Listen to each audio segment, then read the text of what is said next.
everyone. Welcome into the Her Hoop Stats podcast. It is Monday, October 27th. I am Jamie Steyer Johnson here alongside Brittany Carper, and we are on the countdown. It is 1 week until official tip-off of the NCAA basketball season. Oh my gosh. I know the two of us could not be more excited, could not be more ready just to get going because it's felt like it's on the doorstep for so long. But I'm sure that you are just as ready as I am to get going, Brittany. Yeah, definitely. It's that time of year where, the weather's getting colder and you just know basketball is in the air, and all the exhibitions and scrimmages you're seeing pop up all over social media just makes it even more exciting. And I know, like I've said several times, it's going to be an unbelievable year in women's college basketball. So many teams that I think have a chance to really contend. And I think it's just going to be another exciting year that keeps building on what has already been the last couple of years. Yeah, it's really been fun to see the level of parity, the level of competition. Coming off of a WNBA season that wasn't necessarily projected to be as competitive top to bottom as it was. I think that we're probably in store for a lot of that same sort of thing in college basketball because we've seen just more even talent distribution. We've seen so many, strategic adjustments where just the game is it's in a good place. There's a lot going on, there's great coaching happening, and obviously there's some front runners at the top that are going to get a lot of discussion that are very deservedly going to get a lot of the attention, a lot of the accolades. But beyond that, I mean, we can't get through every team that the two of us would probably like to mention and like to highlight here, but we're going to try and run through just a handful of teams that we think could be in a position to make a run in March, looking way far ahead, as well as just some teams that you want to keep an eye on, maybe ones that aren't mentioned quite as often, or ones that are getting respect, but maybe deserve even a little bit more for some of what they've done here in the off season. So, Brittany, let's start here. If you want to pick your first team you want to mention, I'll give you the floor. Yeah, sure. I last week with Chelsea, we kind of talked about some teams that could maybe make the Final Four in Phoenix as a dark horse. And so I just wanted to highlight them again. Michigan Wolverines, they return three outstanding freshmen from last season that all started for them, notably Olivia Olson, who was freshman of the year in the Big Ten, alongside Silas Swords, who again had an unbelievable freshman campaign. And they're just a team that I think, obviously, I got to see them firsthand when they played Iowa State in the NCAA tournament. And just, I think the maturity of those three freshmen, and you most notably see a jump, I think, in players from their freshman to sophomore season. And so to me, just having that foundation, especially at the guard spot for them, is just a team I think that can really make some noise. They added the Patriot League Player of the Year in Ashley. I'm probably going to butcher the last name, so Klianic. I don't know if you can maybe help me out there. And also Kendall Dudley from UCLA to kind of bolster the front court there. But I just think, Silas Swords and Mila Holloway both had opportunities with U19 in Canada, and then Silas Swords played with the national team over the summer. And so just incredible experiences internationally too for both of those players. And then you return back to Michigan and pour in all that, outside summer experience to your team. I just think it's a team that, maybe is a little under the radar in terms of how far they can go, but I just love what they return and think they could make some noise. Absolutely. You and I obviously both saw them firsthand there, and especially for the amount of youth that they relied upon, they definitely have a lot to be looking forward to, I think, for several years to come, but especially this year. We've seen that jump that players can make. It's tough in sophomore year because you're not taking people by surprise anymore. They have film, but having that, as you say, exactly the international experience, getting to do some different kinds of things that really can go far in developing players, especially when they're young. So I think that there's a lot of room for Michigan to even make a jump this year, and that's after definitely outperforming expectations last year. So I'm going to start out here highlighting a team that, if you follow college women's basketball, you have almost certainly heard of. But if you're not really tapped in, you very well may have completely missed them. But this is the Fairfield Stags. So Fairfield has been really building for several years now.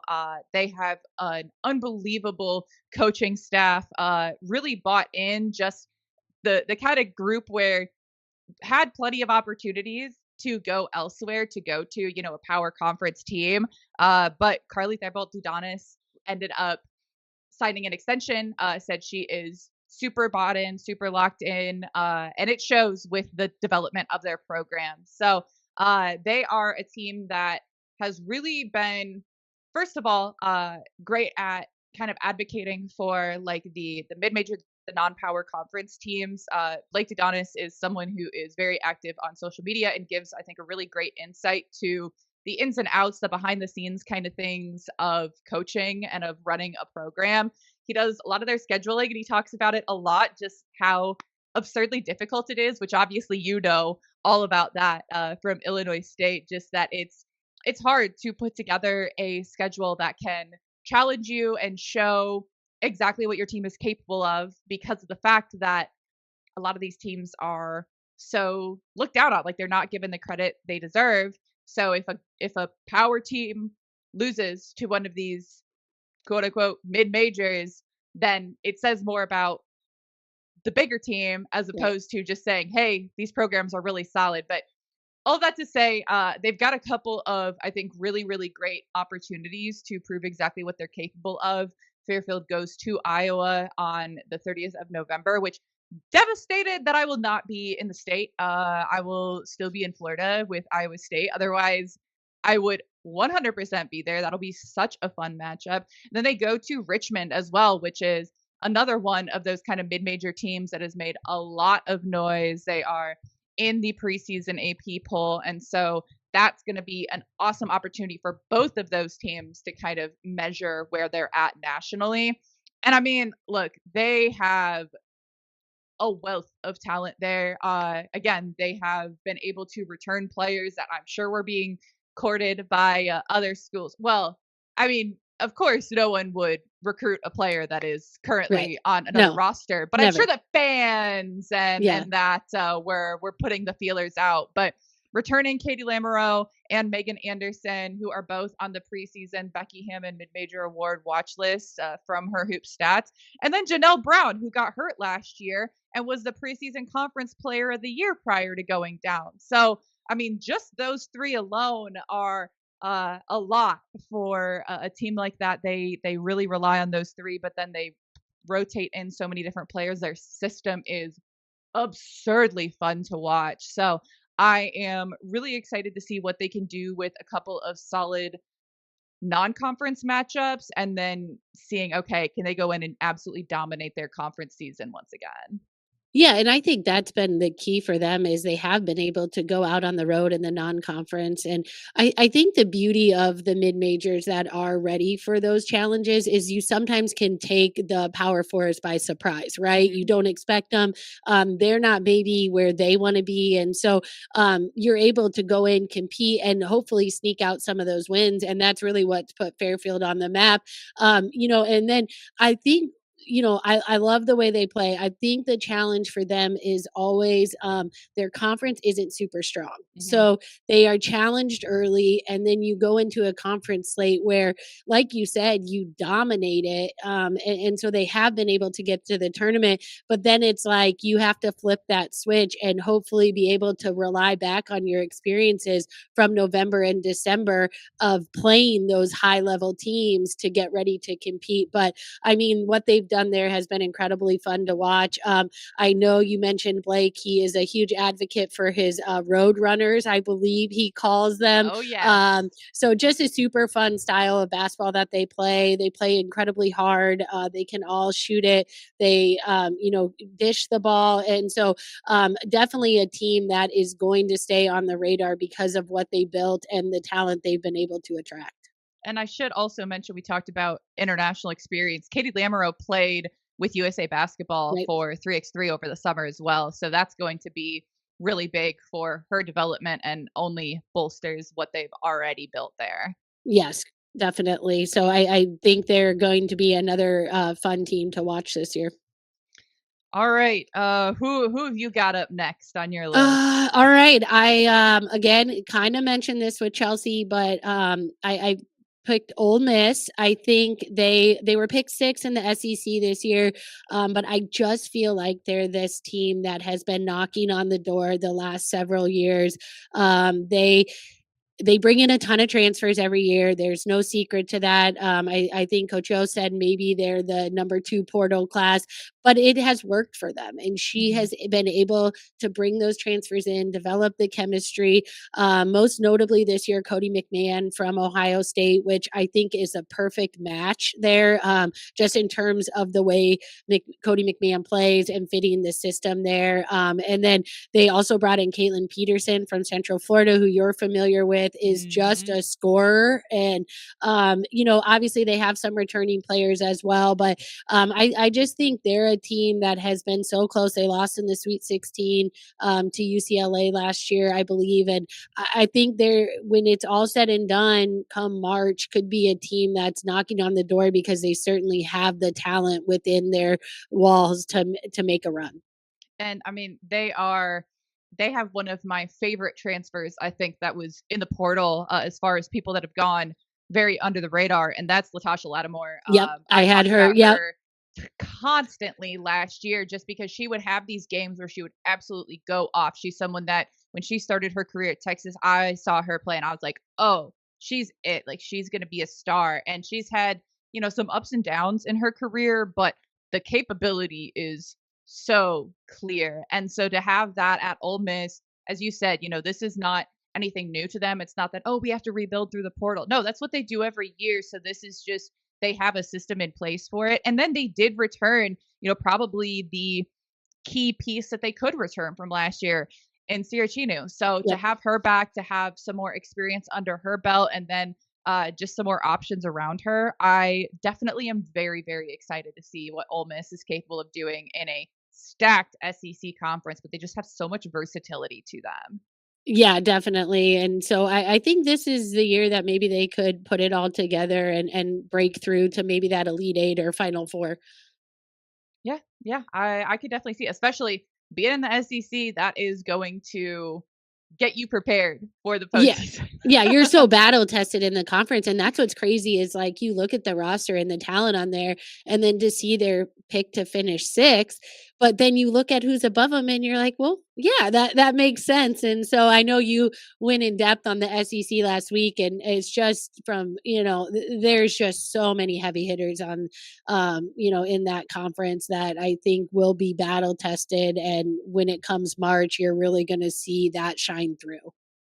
And let's stick with the SEC because let's move a couple points down in their preseason poll. Sitting at number 8 is Vanderbilt. And for anyone who listened when we were running the press break last year, obviously there was a little discussion of Vanderbilt. Definitely got into that a little bit. But I know that they're getting a good bit of respect nationally, just as far as, ranked in preseason polls, all that. And again, the SEC, you look at it and you look at who's above them and you say, well, yeah, I mean, they're probably a top 25 team and they very well could be sitting at 8th in Yep. the SEC. But I think that there's maybe uh, a little bit of um, a disconnect between the fact that yes, Camille Pierre leaving is tough. That's going Yep. to be a lot of production that you have to find someone to replace. But you still have Michaela Blake's returning, and then you're adding in Jacqueline Winantanda, who really found her own in the end of the season at Texas. Like she was starting there for Texas to finish out the season, and she's another one of those players that's been so capable for so long and finally got that rhythm, finally got that opportunity. I think that she slots in really, really well to the system that Vanderbilt runs. Then you also add a great post presence in Aaliyah Del Rosario. Like you don't need to have her playing 30 minutes a game, but if you get even call it 10 to 15 really hard minutes, and that's kind of like underselling it just for the fact that Vanderbilt would like to push pace.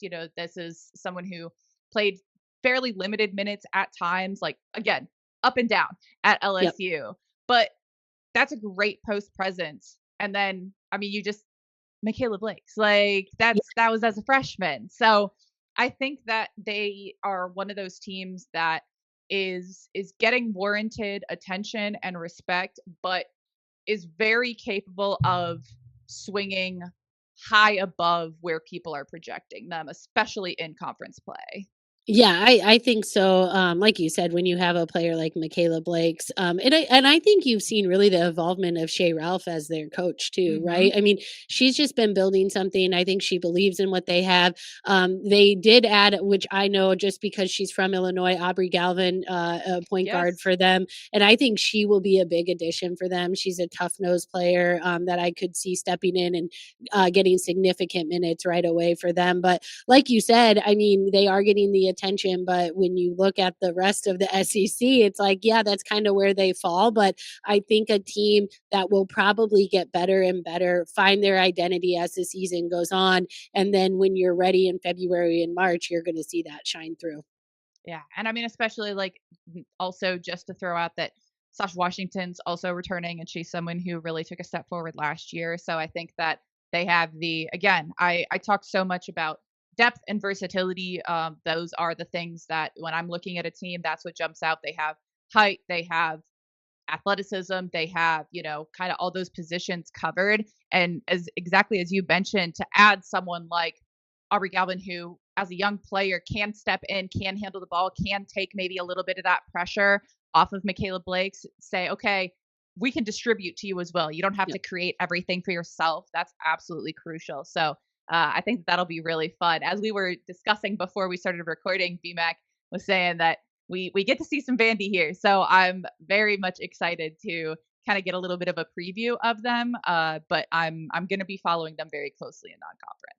Yeah, absolutely. Excited when we can watch some exhibitions. I know we were talking to like whether they're streamed or not, and I understand both sides of that. But I think the overreaction is, and notably, like there's just scores you see, and some people are thinking, oh my gosh, this team's going to be amazing or that team's going to be awful. But I think like these couple weeks leading up to tip off is where teams are just figuring out who they're going to be, what they want to do, who slides into what they're looking at. And so whether it's televised or not, I think it's just you have to take everything with kind of a grain of salt and understand like every team is a work in progress at this point.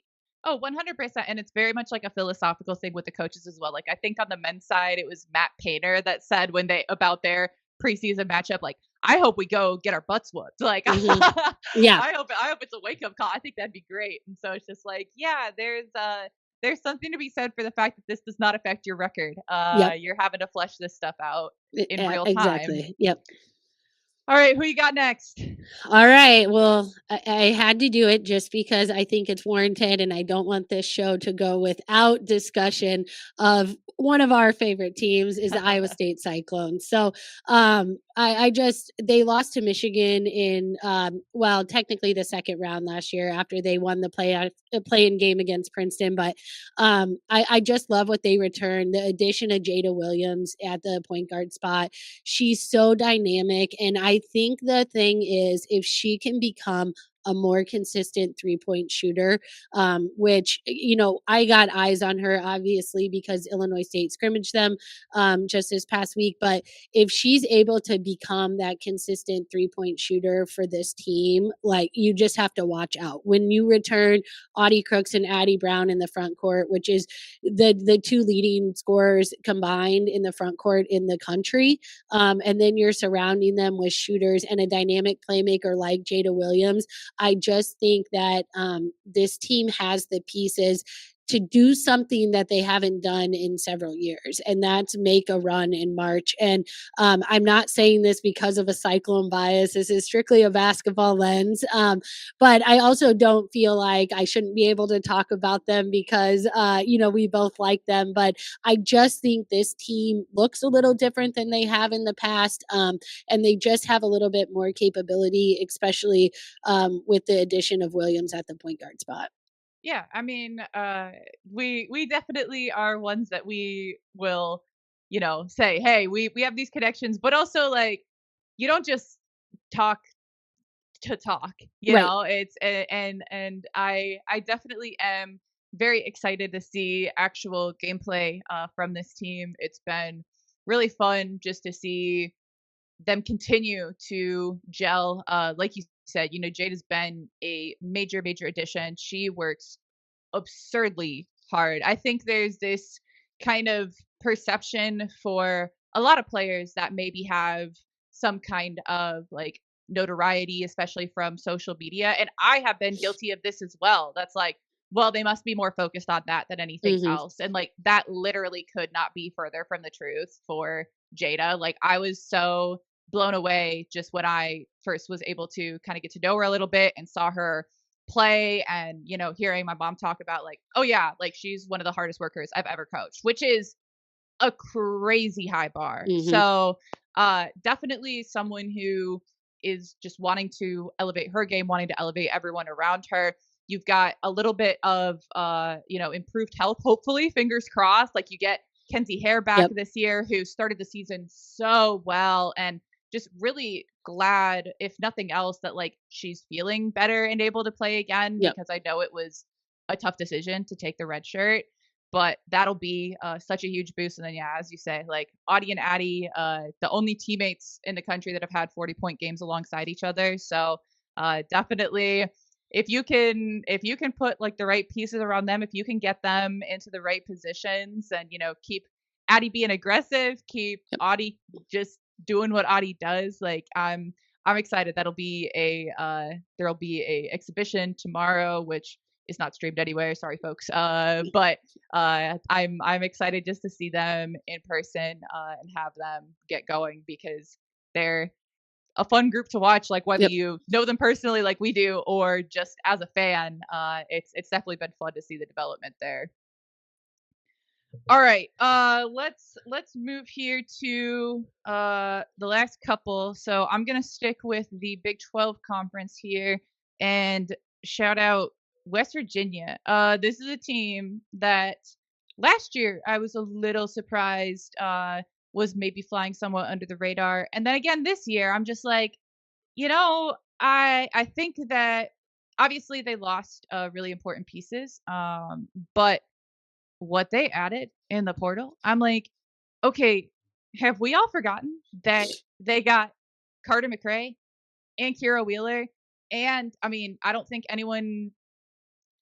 think very few people know much about Gia Cook, who I saw and absolutely loved her game at Houston. Like I said, I think that just she's like right on the precipice of really figuring things out. She had Mhm. a really tough knee injury kind of to start her career, and so was still figuring things out from that. But last year is when she started to put things together, and so that's just another absurdly capable piece being added in there. And then you have the two Jordans, in Jordan Harrison and Jordan Thomas, who Jordan Thomas last year, I was blown away. She reminded me so much of Audie Crooks, just in that she is a big body, very physical, but has tremendous touch, has a tremendous work ethic, like really can move her feet, really stays involved. And so I thought that her development over the course of the season was impressive. I always feel like having a solid post presence is one of the key pieces to being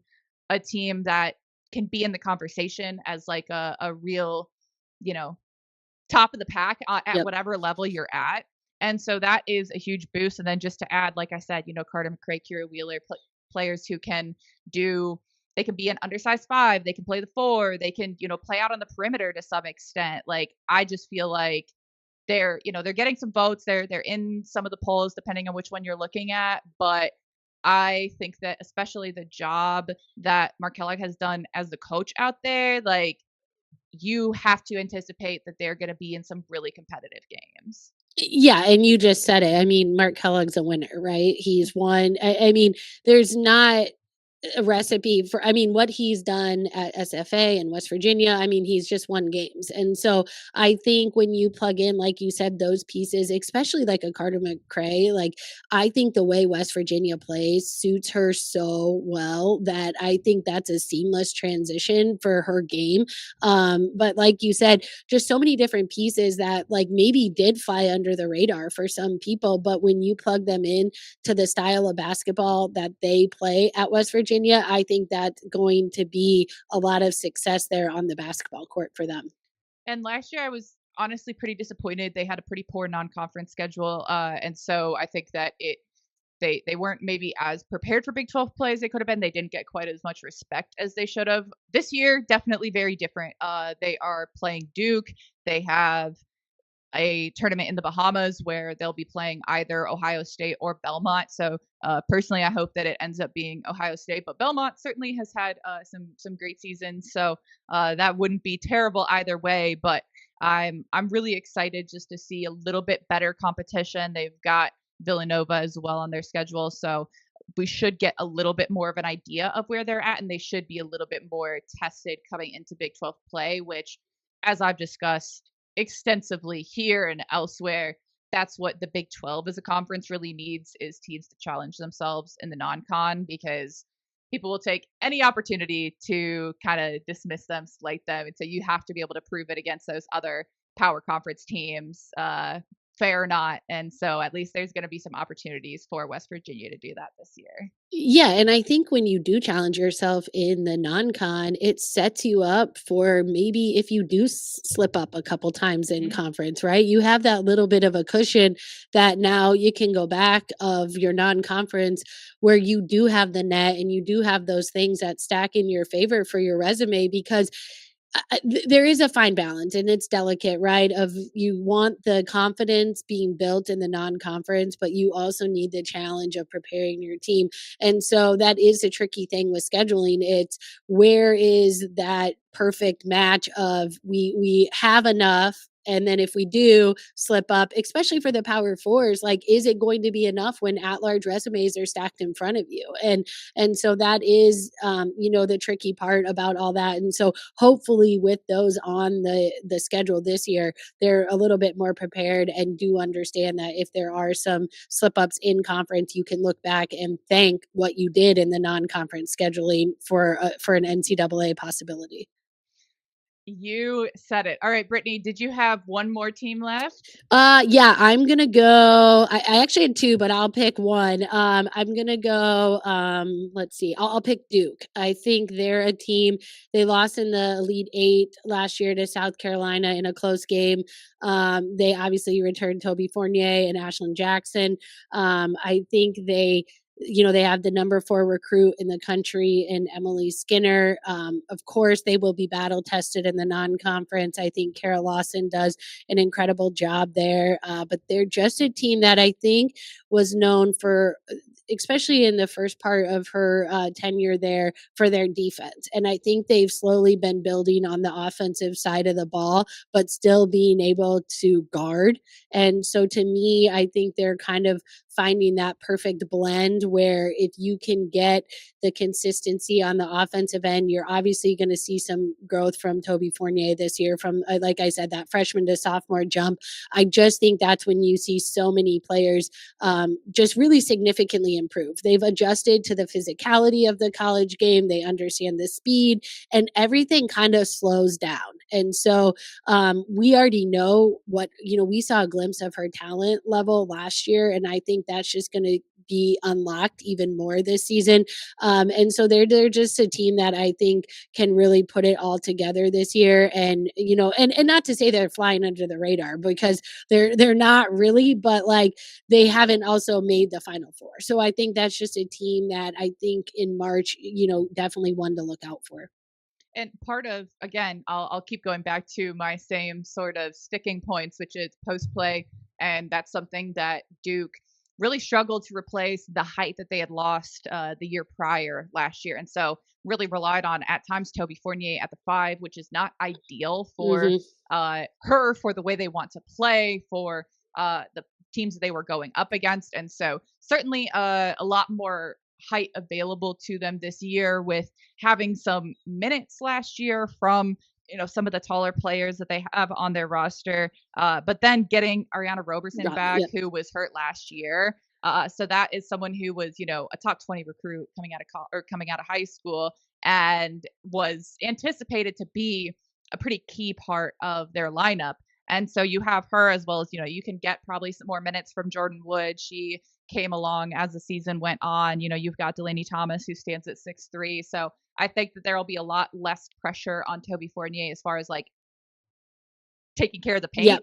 because Yeah. that's not exactly where I think they wanted her. No. And so it'll be just a lot better balance for them. Right, and then what a luxury that she can be the 4 defender with her length and being able to affect shots, and that's what I think will be the key for them is just now she has that experience and can use it against someone she's matched up that should be a little bit more similar for her. Absolutely. Okay, my last one that I'm gonna hit on really quick here. Nebraska. I feel like they again. I feel like we're highlighting some teams who kind of went up and down, but that was kind of the story of the season last year, Mhm. because there's just that level of competition, that level of parity where very few teams went through the season without having any of those kind of down points. So I'm very interested to see what steps Britt Prince can take as a sophomore. I also am very, very excited to see Eliza Maupin from Kansas State work into their system. She's someone who I felt like every time she got an opportunity at K State, she just, I mean, grabbed it like with both hands, and wasn't always put in like the ideal position, but that's just the way athletics works. And so we saw what she's capable of, but I think again, like playing in a system where they're looking to be pretty free flowing, where they're looking to really move the ball and allow people to get into different spots.